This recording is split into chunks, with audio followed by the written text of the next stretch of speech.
Hai teman-teman, ini Victor lagi. Saya menggunakan layar hijau di sini. Bagaimanapun, saya hanya ingin berbicara lebih banyak tentang perangkat e-tracker. Saya sebenarnya membuat video YouTube tentang hal itu, tetapi ada seseorang yang mengatakan bahwa Anda dapat menggunakan ini dari seberang ruangan. Tidak peduli seberapa jauh Anda berada. Palsu. Ini tidak benar, dan izinkan saya memberi Anda beberapa alasan mengapa Anda ingin mempertahankan ini. Anda tahu, sekitar 1 inci atau lebih, jangan tutupi lubangnya, biarkan ia bernapas. Karena terutama saat Anda dalam pengaturan panas, Anda bisa mendekati 1 inci atau beberapa sentimeter. Dan saya tidak akan melangkah lebih jauh dari sekitar 18 inci atau lebih atau sekitar 45 cm karena kami tidak tahu berapa banyak kerugian yang mungkin Anda alami. Kami tidak tahu, pertama-tama kita tidak mengetahui daya, amplitudo frekuensi terahertz yang keluar. Jadi kita tidak tahu seberapa jauh sebenarnya hal itu akan terjadi. Ini seperti kekuatan senter atau radiasi elektromagnetik lainnya. Semua radiasi elektromagnetik hanya bergerak sejauh daya awal yang menggerakkannya, kan? Dan seperti Anda tahu, dengan antena Anda dan yang lainnya, antena dengan daya lebih tinggi memberi Anda jangkauan yang lebih luas, baik itu gelombang radio atau cahaya, dan sebagainya. Alasan lainnya adalah Anda tidak mengetahui difraksi makna ini.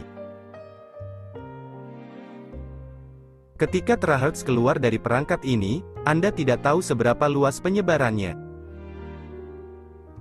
Jadi jika ia menyebar sangat luas dan kemudian saya jauh, saya hanya menangkapnya sedikit dan sebagian besarnya akan mengelilingi saya dan mengenai saya, bukan? Tapi kalau dekat, saya tangkap semuanya. Semua itu mengenai tubuhku, jadi kita tidak tahu apa itu difraksi.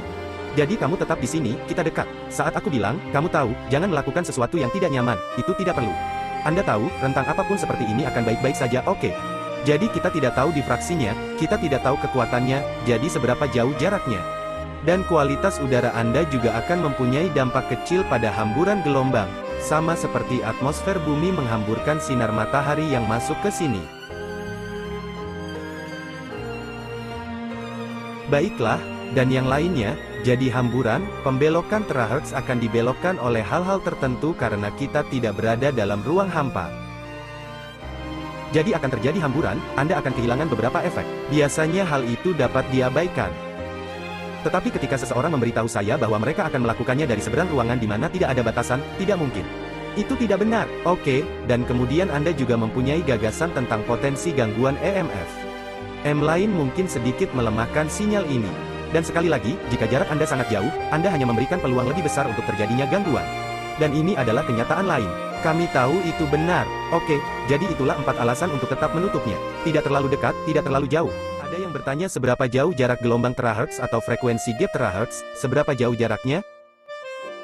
Dan jawabannya adalah kita tidak tahu persisnya karena pabrikan tidak memberitahukan hal itu kepada kita. Namun kami tahu Anda harus menjaga jarak yang relatif dekat dan nyaman. Sekarang Anda tidak bisa pergi terlalu jauh karena, misalnya, mereka juga meminta Anda untuk tidak mengarahkannya ke alat pacu jantung, bukan? Jadi kami punya pertimbangan keamanan.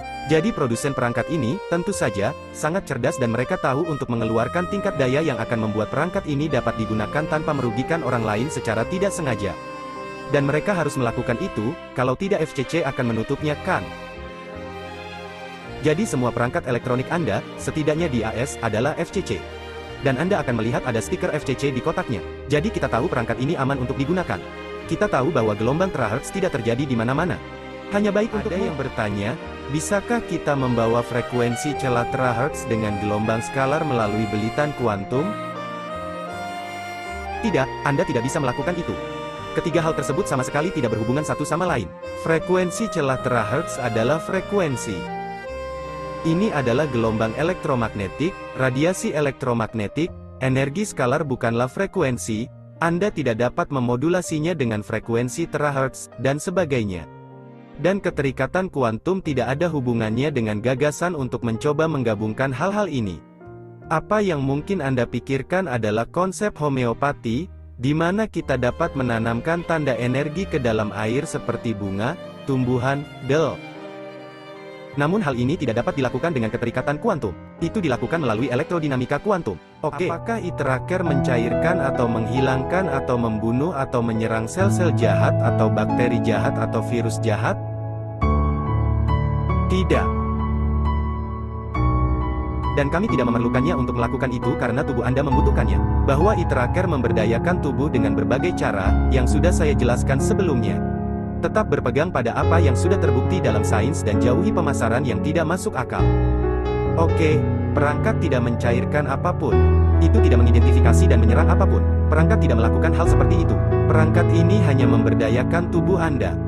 Itulah yang dilakukan frekuensi celah terahertz dalam beberapa cara berbeda. Dan seseorang bertanya kepada saya bagaimana frekuensi terahertz mempengaruhi biologi kita? Pertanyaan itu terlalu besar karena semua cahaya tampak adalah terahertz, yang mencakup inframerah, inframerah dekat, inframerah jauh. Jadi cahaya mempengaruhi biologi kita.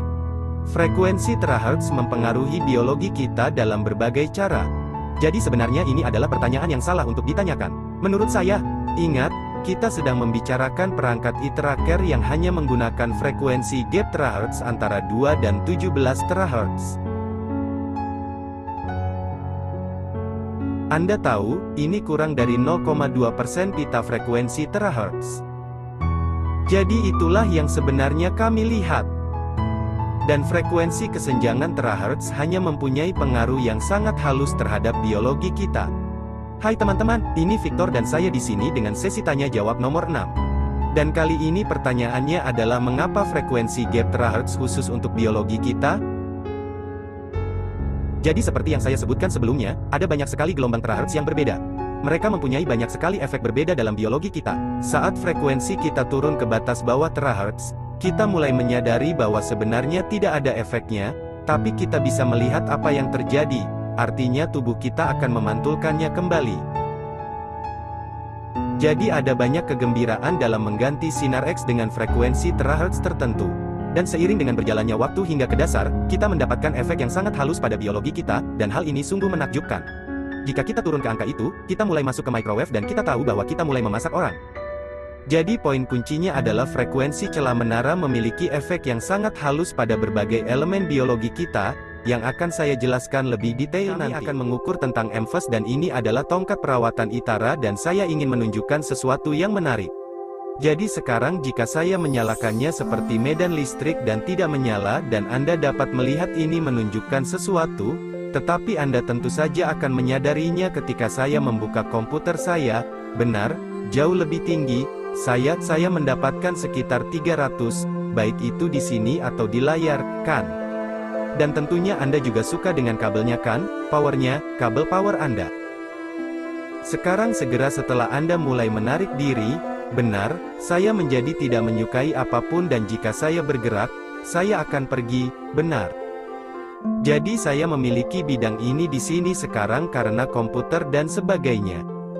Dan jika aku menjauh darinya, aku baik-baik saja.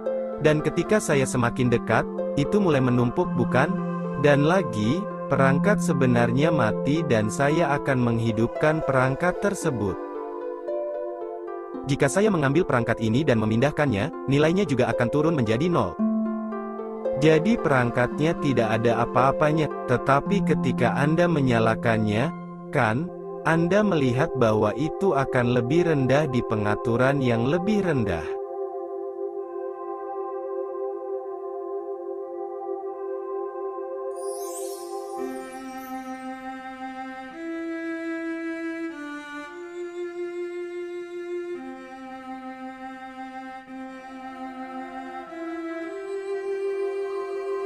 Ini adalah mode tinggi yang alami pada perangkat.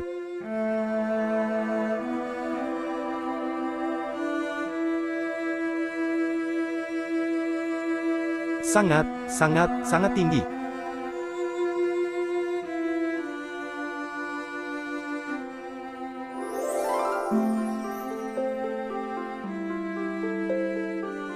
Oke, jadi kita akan melakukan beberapa tes lagi di sini dengan meteran saya pada EMF.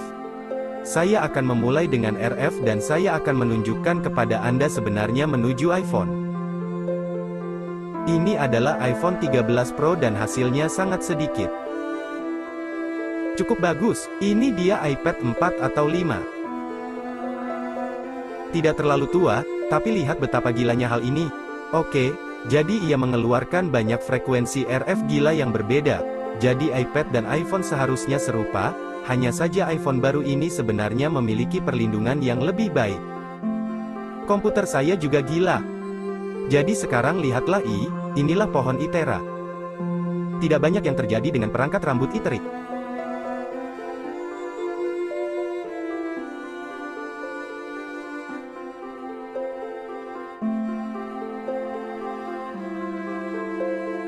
Sebenarnya itu cukup bagus, dan di sini saya juga punya pengering rambut. Saya akan menyalakan pengering rambut ini. Tidak banyak yang terjadi dengan pengering rambut untuk RF.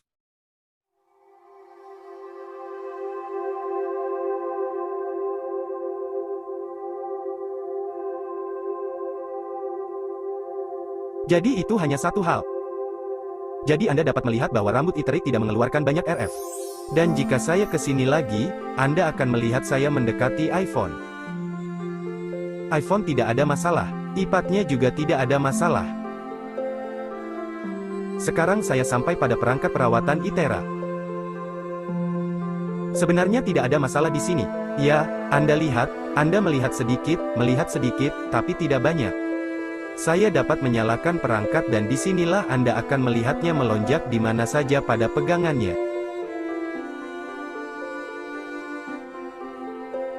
Ngomong-ngomong, itu bagus sekali. Namun Anda akan melihat bahwa pengering rambut juga melakukan hal yang sama.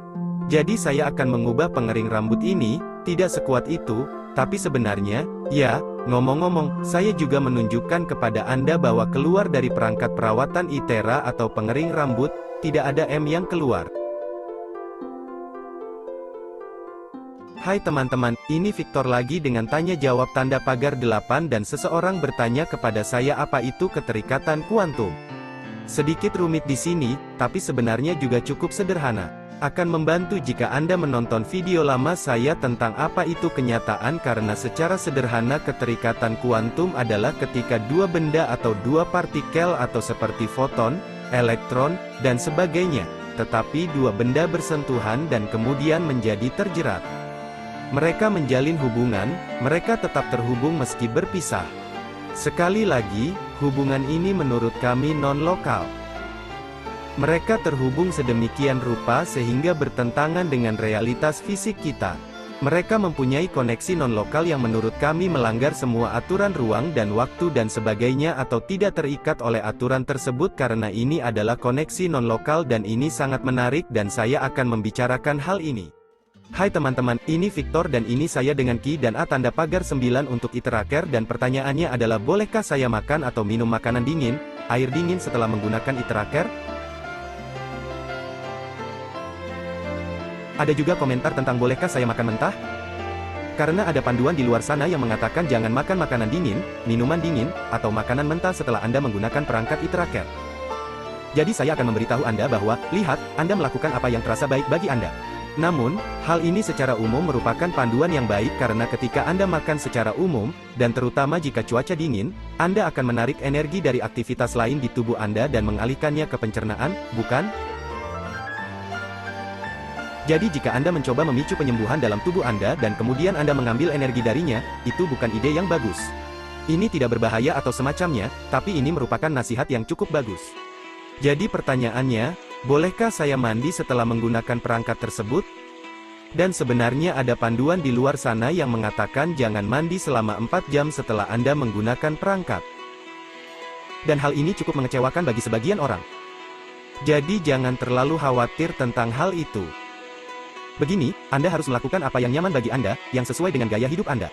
Namun izinkan saya menjelaskan mengapa perangkat itu dikirimkan dan mengapa terkadang perangkat itu bagus dan terkadang tidak ada artinya. Jadi ide dasarnya alat ini, alat Itera Care, memberikan 3 macam penyembuhan yang berbeda. Oke, atau bahkan lebih jika kita ingin membahas beberapa detail lainnya. Tapi Anda punya elemen panas, aspek panas, yang bisa digunakan untuk tiruan, yang kami sebut moxibushi atau oki dalam bahasa Jepang. Dan disitulah Anda menerapkan panas di sepanjang titik akupuntur ini atau dimanapun yang mengganggu Anda. Jadi, panasnya sangat baik untuk Anda. Terapi panas sangat bagus, jadi salah satu gagasannya adalah Anda tidak ingin langsung menenangkan diri setelah itu.